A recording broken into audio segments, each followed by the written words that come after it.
What's up, guys? Doing a kind of interesting video today. I want to do the three pros of stunt bikes and the three cons of stunt bikes, because I get asked that all the times of what are some of the advantages and disadvantages of owning a stunt bike for a regular rider. And today I'm going to address those three pros and cons for you guys. Let's get into it.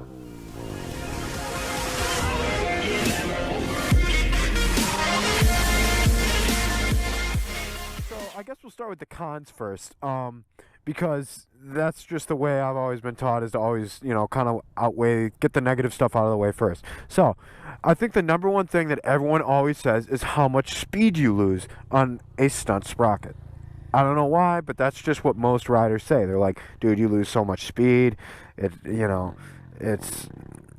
you do lose a certain amount of speed. It's not going to run the same way as it did before. But of course, a bigger sprocket comes better acceleration. But how much speed you lose overall, and can I do highway riding on a sport bike, all this stuff, or a stunt bike, that all depends of how big of a sprocket you go with. I run a 54, so it's not life-changing. It's not like anything too crazy. Did I lose about 60 miles an hour off my top end? Yeah. It might go around 100, 105, maybe.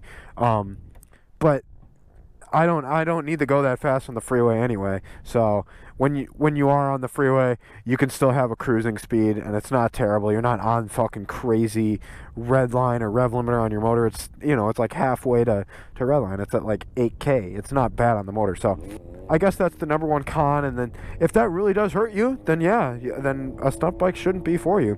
Number two of the cons of stunt bikes, their appearance. I've been told all the time, and I guess so too, when you put a stock bike next to even this bike, and this is a pretty good looking bike for a stunt bike, they don't look that great. They get used, they get beat, the seats are beat, there's little cracks here and there. If you go over to some of the other bikes, I mean, they're barely run fairings, everything's scratched up. It is what it is. And every stunt bike is a little bit different, and there's some really nice ones, but at the same time, they get damaged. It is what it is. They're going to get damaged eventually, even because you jumping around on them, they're going to get little nicks, scrapes, even if you don't drop it. So they're not as pretty, even though I love the way it looks. I've been told all the time, it's not pretty. And then number three, the third con of a stunt bike, and there's a pretty big one. I'm wearing a knee brace right now. You get hurt. You're going to get hurt. You will get hurt eventually. I've never broken a bone. I don't know how. I've never broken a bone. I've got a lot of stitches. I've torn some ligaments, concussions. I've been down a few times on stunt bikes, and you go down a lot. That's kind of just part of it. And you can ask pretty much any stunter. They've all gone down, and it hurts. So that is like the third part of a stunt bike / stunt riding.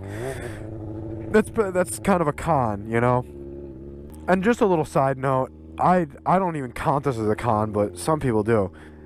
They say that the cage adds thickness to the bike. I mean, come on, it's like maybe 6 inches on each side, but the bars are almost there too. So, I don't know. I guess some people really do not like the way a cage looks. I personally don't mind it. I kind of like it. I don't know. Whatever. Let's go into the fun stuff, though. The three pros to stunt bikes and stunt riding. Why are three reasons that I should start this and do this? I think the first and one of the biggest reasons to get into it would be the feeling of accomplishment. Once you hit a trick or master a trick or get something down in the books, I don't know, it's a real good feeling of accomplishment. And I don't know. I don't really know how to explain it, besides you got to be there to kind of feel it, of like, holy shit, I finally am doing something that I always saw other people, struggling with, or very, very, very few people that I know can even do it. That feeling of accomplishment's really cool. And it's totally something that you work towards it, It's like anything in life. That feeling of accomplishment is great. And that's definitely something you can experience time and time again with stunt riding. The number two, and this is a huge thing too, and this is awesome. This the hidden gem of stunt riding, the friends you make, the bonds you make. It is awesome. It is unlike anything. You know how I said very, very few people can do it, like towards the accomplishment part?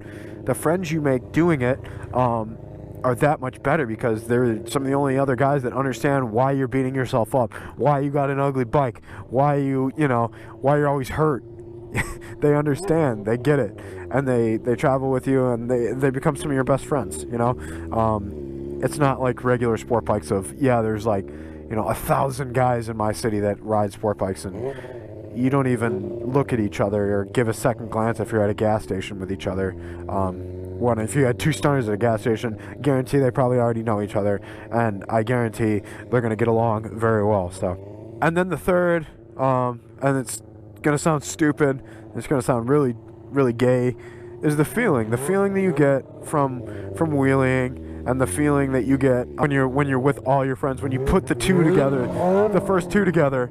Accomplishment, you can wheelie and you can do this and that, and then you put it together with your friends. The feeling you get is unlike any other, and it's something that a lot of riders hold dearly to them. And I've heard time and time again that that's the reason that a lot of people get into it. So that being said, I mean, I don't know what else to do but to end this video with a wheelie itself, and I don't think the video can and will ever do justice to what this feeling's like, just hanging out with your friends and being on one wheel and having fun with each other. But it's unlike anything else, I'll tell you that. So, alright guys, with that being said, let's get out of here. You can't let go of the clutch. I'll let you guys go. I just wanted to do a video because a lot of people always ask me, why should I get a stunt bike? How much, will the sprocket take off the top speed? Blah, blah, blah, blah, blah. How often you get hurt. So I felt like it would be a cool video to do. So there you go. There's the 3 cons and the 3 pros of why you should get a stunt bike. This is Brian636 getting out of here. Have a good weekend, guys.